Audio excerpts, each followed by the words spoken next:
Welcome to the Cartoon Club. My name is Jack. In this episode, I'll be showing you how to draw a zebra crossing in 1-point perspective. If you'd like to see the basics on 1-point perspective, click my playlist up in the corner here. This will show you all my previous perspective videos. So what I'll do is I'll go straight into adding the details to this zebra crossing. So here already we've set the horizon lines. This is the line where the road sort of vanishes into, and this is our center line, so we know this is right in the middle of the page, so we're looking straight down the middle of the road. And I've added some guidelines around the page just to make it a bit quicker to set up this road for you guys. So the next thing we're going to draw on this road is the actual road itself. So I've placed some marks across the bottom of the page, and I've set them 2 centimeters away from the side.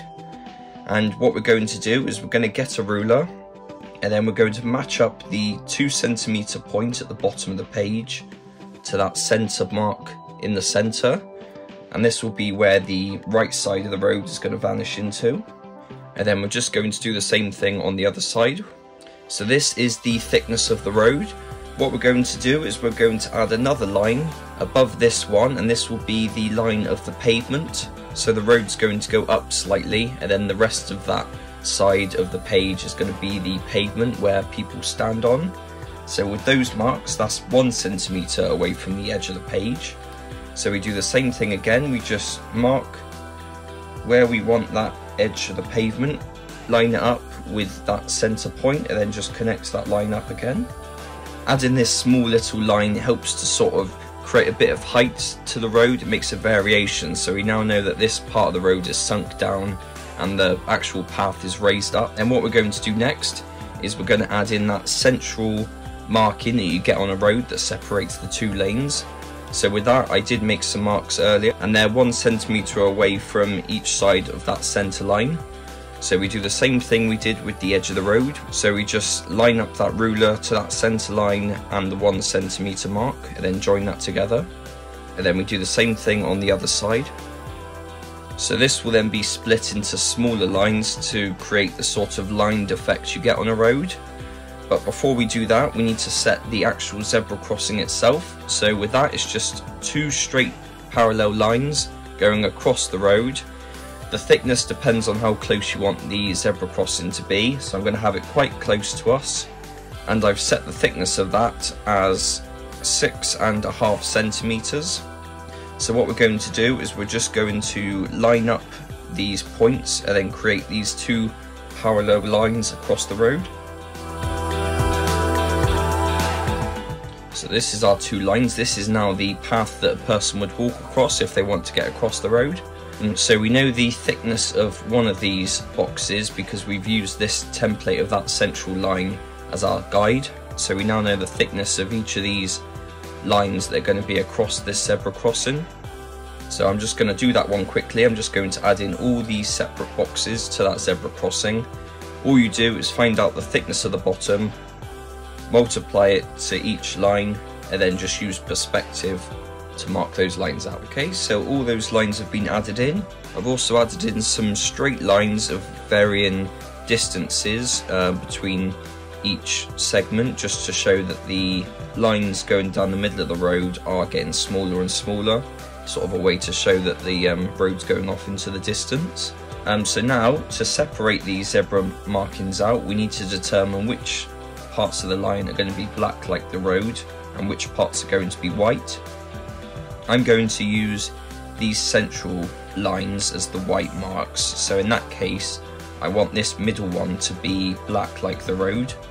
So from there on I just have to skip every other line and erase the bottom part. I'll give you an example now. So if I remove this middle bit, I know there's not going to be a line there because that line's going to be black. But with this next one, we'll keep this as it is because that'll be a white line. This next one will be black, so I'll just remove this top part and this bottom part.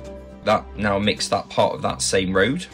And if I show you just the next one, removing this top part and removing that bottom part does the same thing, but it now isolates this central block here. So this now is one of the white marks that we've got, similar to our central lines on the road.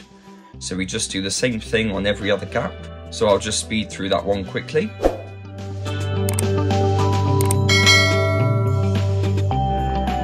Okay, on to the next part. So we've drawn all the markings on the road, and now I'm just going to add in one sort of detail to the road, like a sort of lamp post. Usually you get one on both sides, so I'll show you how I do it on this one side. So all it is just a long stemmed sort of stick, like a pole, and then just a little round sort of orb on the top, like a round circle. And then the actual pole will be split into a few smaller lines like we did with the zebra crossing. But what I've done here is I've marked the position of the low point and the high point of that pole. And if I give you the measurements, the center of the pole is 1 centimeter away from the edge of the page, but the thickness of it is 1 centimeter in total, because I've used the center mark and just went 0.5 centimeter either side. So what I'll do is I'll just do a pole going straight up to the top, and from the top I'll do the circle inside, but I want to get that main pole drawn. So all I do is just mark where I want so I just mark where I want the left side to go, and then if I just join those 2 points together with a ruler, and then I'll do the same thing on that right side to get the other side of the pole. So I've got the thickness there. From the bottom, I'll just do a rounded curve. This will mark that the pole is actually round. Then from the top, I want to add in a circle. So I know that center point. I want to add in a circle, so I'll use that circle chart that I bought before, and then I'll just determine what size circle I want to place. Then it's quite handy, this circle, because it's got marks for the center point. So I'll line that up with the center mark that I drew for the pole, so I know that it is in the center. And all I'm going to do is just draw in that circle. And then I'm going to remove the inside part of that, because we don't need that part anymore. Then the part of the bottom part of the circle sort of flares into the pole, so we'll just create a slightly curved up there, just to transition that from the circle down to the pole. And then there's a slight curve that's a little bit straighter than the circle itself. Towards the bottom of that transition, it's the same thing again, just a slight curve for that. Then the pole has 3 white marks in it as well, so determining those 3 marks is up to you. You can decide how thick or whether you want them at all. I'm just going to try and figure out roughly where I want them to go. So I've decided to have 3 bands, and the first gap is going to be 0.5 centimeter, but then every gap is going to be 2.5 centimeters until we can gather 3 sections. So this top small gap is going to be black, the next gap is white, next gap black, white, black, white, black. So that is the pole on the left side. When it comes to colouring, adding a bit of yellow into this top part will make this whole piece pop, so that's going to be the only bit of colour that I'm going to add. But what I'm going to do is just continue that pole onto the other side, so I'll just go and do that one quickly. So both poles have been done now.